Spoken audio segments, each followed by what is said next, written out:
나는 어떤 믿음의 언어를 쓰고 있느냐. 제가 몇 번씩 얘기하지 않습니까? 우리 옛날 어른들은 자녀들을 축복하는 법을 몰라셨어요. 그래서 조금만 화가 나면 뭐라고 그랬습니까? 이 칠칠 맞을 놈아 뭐 되겠어. 그러니 여러분요, 하나님이 주신 이 창조의 언어가 아니라 어떤 언어들로 내 삶이 지금 지탱되어 갔겠습니까, 여러분? 그러니까 말씀이 육신이 되어서 왔다는 건 뭡니까? 그는 우리들의 삶에 실제적인 변화를 일으켜 주시겠다고요. 말씀이 그냥 뚱구를 잡는 말씀이 아니라 실제적으로 그 말씀이 육신이 돼서 예수님의 입을 통해서 이것이 너희를 향한 창조적 언어야, 하늘의 언어가 뭔지를 가르쳐 주고 싶었단 말이에요.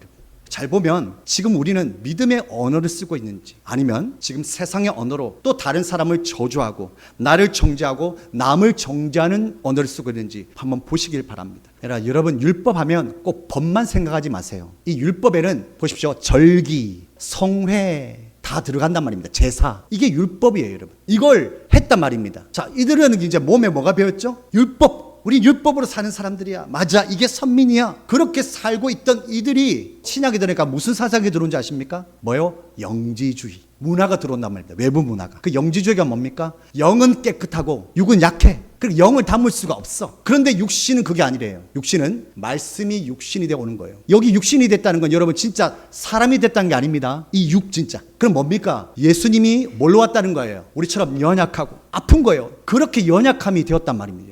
아니, 왜 이렇게 올까요? 우리가 생각하는 방법으로 안 오기 때문이에요. 하나님은 하나님이 원하시는 방법으로 제가 온다고 그랬죠. 그게 뭐냐? 육신에 입고 온 거예요. 연약하게. 그걸 기다렸습니까, 우리는? 아니요. 우리가 슈퍼맨을 기다리죠. 그런데 예수님은 아니, 너를 해방하는 건 강함이 아니야. 오히려 너와 똑같은 거야. 그런데 오늘 말씀의 핵심은 그 우리 가운데 거하심입니다. 그래서 여러분, 예배가 이렇게 중요한 거예요. 그래서 여러분, 예배 때 다 마음을 깨트리는 거예요, 하나님. 예수님이 인간이 돼 보셨기 때문에 다 알고 계시단 말입니다. 그걸 예배를 통해서 다 갖고 오라는 거예요. 그게 우리 가운데 거하시는 놀라운 은혜란 말입니다.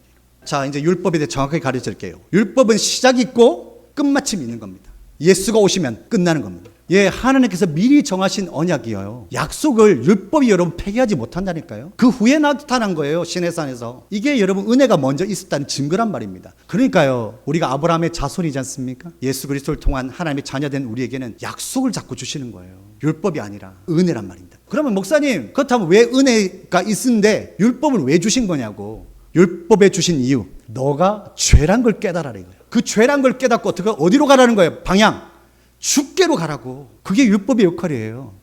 죄를 깨달았죠. 그럼 어디로 가라고? 예수께로. 끝. 계속 죄 묵상하고 있으라는 게 아니에요. 내가 하나님 이런 죄 지었는데 이거 묵상하고 있으라는 게 아니고, 깨달았으면 빨리 주께로 가라고. 됐죠? 율법의 역할입니다. 여러분, 이 사진 한번 보세요.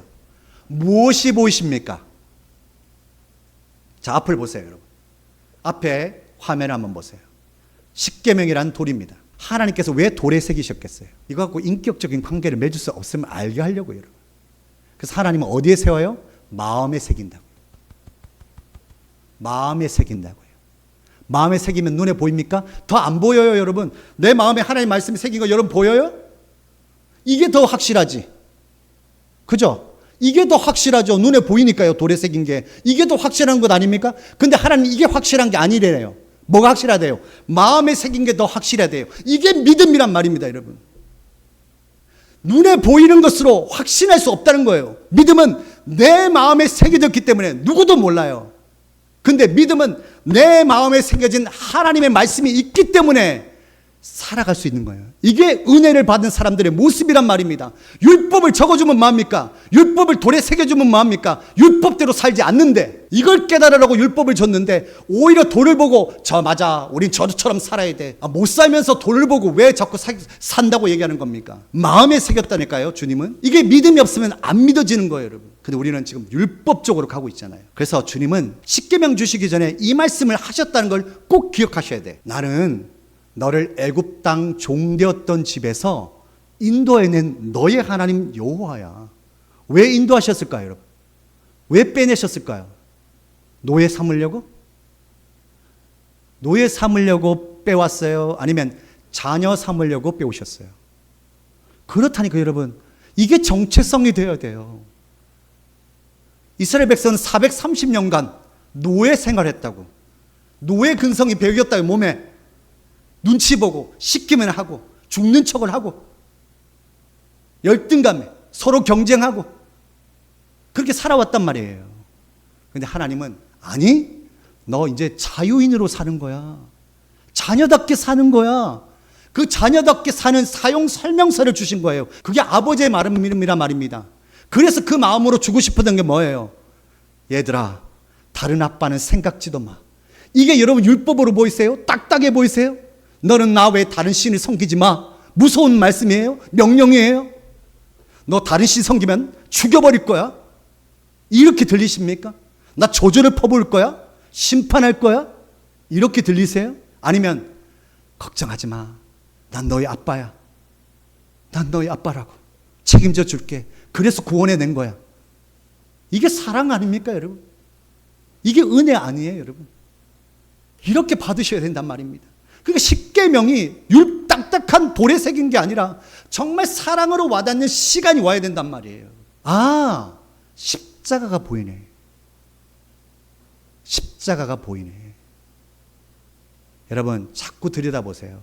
여러분 저 앞에 있는 제 뒤에 있는 십자가를 한번 보세요. 십자가를 보면 뭐가 보입니까? 예수님이 고난받은 가시면류관이 보여요. 손과 발에 찔린 창자국이 보여요. 여러분 아직도 은혜 안에 안 들어오셨어요. 여러분 그게 보인다는 것은 아직도 여러분 율법입니다. 아버지가 아직도 무서워요. 여러분 심판의 하나님만 보고 계신 거예요. 십자가에는 따뜻한 사랑이 보여야 돼요. 빛이 보이셔야 돼요. 그게 영광이니까. 십자가를 자꾸 쳐다보시면 여러분 뭐가 보이는지 아십니까? 그 영광스러운 빛이 보인다니까요. 그게 요한복음 1장 얘기라니까. 무엇이 보이는가 너희는? 아직도 십자가가 너에게 무거운 짐처럼 보이느냐? 아니라는 거예요, 여러분. 십자가는 사랑을 말하고 있어요. 십자가의 영광이 있는 겁니다, 여러분.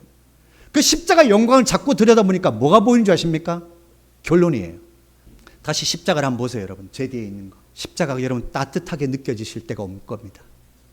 그리고 십자가를 자꾸 바라보면 누가 보이는가? 예수님이 보이실 거예요. 그 예수님을 자꾸 바라보면 아버지가 보여요, 여러분. 그 아버지에게는 영광스러움이 나타납니다. 이걸 보셔야 돼, 자꾸.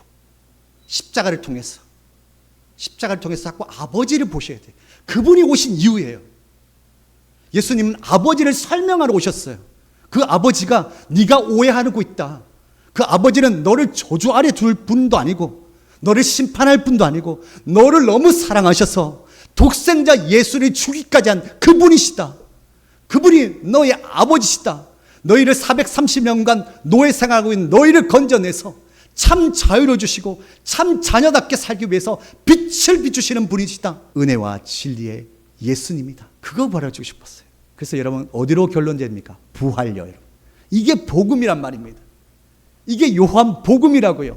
십자가의 그 영광, 부활의 영광을 여러분이 보기를 원하고 이게 여러분 소망으로 살아야 되는 거예요, 여러분. 이게 은혜 위에 은혜란 말입니다, 여러분. 은혜의 파도가 치고 또 치고 와서 우리를 치고 끊임없습니다. 단 우리가 받기만 하면 돼요. 근데 우리가 안 받으려고 해서 문제죠. 은혜는 받으면 돼요. 끝이 없어요. 여러분의 노력으로 언어가 바뀌지 않습니다. 여러분 우리는 이 입술에 원래 부정적인 말을 하게 돼 있어요. 왜? 우리 가짜 아버지가 가르쳐 줬거든요. 마귀가 호랑이 12번 뜯어가고 이런 빌어먹고 이런 걸 가르쳐 줬기 때문에 그런 걸로 우리 삶이 이상하게 형성되었어요. 그럼 하나님 아버지는 가르쳐 주세요. 너는 얼마나 존귀한 사람인지, 얼마나 아름다운 사람인지, 나는 너를 표현할 수 없을 만큼 너를 사랑한 내 아들, 딸이란 것을 가르쳐주고 계신 거예요. 여러분 은혜 위에 은혜를 경험하면서 하나님 오늘 은혜 파도가 더 치셔서 내 안에 것들을 싹 다 거두어 가시고 내 안에는 샘솟는 기쁨이 넘치게 하여 주시옵소서. 청파교회 김기성 목사님이 이런 말씀을 하셨습니다. 만약에 강영민 목사면 강영민 목사는 하루의 저를 닮았다 하더라고요. 여러분이 하루를 어떻게 사는 것이 여러분입니다. 여러분 하루를 어떻게 사십니까? 하루를 주님과 동행하는 것이 바로 저예요. 만약에 여러분이 다른 삶을 살고 있다면 그게 저입니다. 한번 생각해 보십시오. 나의 하루는 누구를 닮았는가? 나의 하루는 어디를 향하고 있는가? 나의 하루는 뭘 얘기하고 무엇을 노래하고 어떤 방향으로 가고 있는가? 나의 하루 가운데 그 은혜 위에 은혜가 넘치는 주님의 은혜를 더욱 경험하고 살아가는 여러분 되시기를 간절히 축원합니다. 아멘.